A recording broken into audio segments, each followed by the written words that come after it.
Alright दोस्तों, origin OS 6 अभी खत्म ही नहीं हुआ, लेकिन ओरिजिन OS 7 का जो रोल आउट है वो आना शुरू हो चुका है। सबसे पहले आपको बीटा अपडेट देखने मिलेगा और मैं आपको यही बताऊंगा कि कौन कौन से ऐसे डिवाइसेस है जिसमें हमें ओरिजिन OS 7 का अपडेट हमें देखने को मिल सकता है, या फिर एंड्रॉइड 17 का। तो आप सब बिल्कुल तैयार रहना, वीडियो का एंड तक आप ध्यान से देखते रहना, अच्छे से समझना, कहीं पे भी कुछ भी कंफ्यूजन हो, डाउट हो, मुझे यही कमेंट करके आप पूछ लेना गाइस। सो गाइस, आप यहाँ पे देख सकते हैं Android 17 origin OS 7 eligible device list Vivo की एक्स सीरीज में।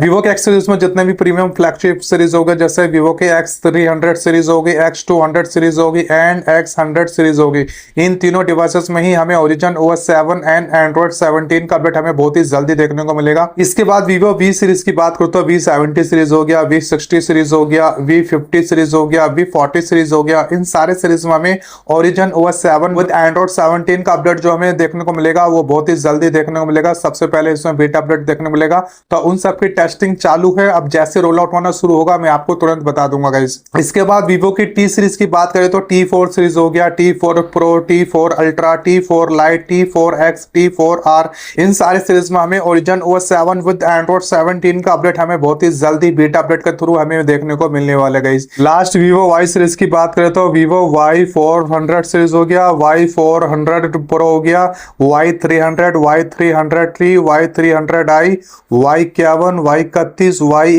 Y11, Y05। तो इन सारे सीरीज में हमें जो बीटा अपडेट हमें देखने मिलेगा वो बहुत ही जल्दी देखने मिलेगा। इन सब में टेस्टिंग चालू है और रोल आउट होना जैसे शुरू होगा मैं आपको कंफर्म बता दूंगा। तो अभी के लिए सारे लिस्ट आपको देखने को मिल जा रही है, आप चाहो तो इसका स्क्रीनशॉट लेकर रख लो ताकि नेक्स्ट टाइम आपको याद रहे कि इन सारे सीरीज में हमें ओरिजिन OS 7 विद एंड्रॉइड 17 का अपडेट हमें बहुत ही जल्दी देखने को मिलने वाले है।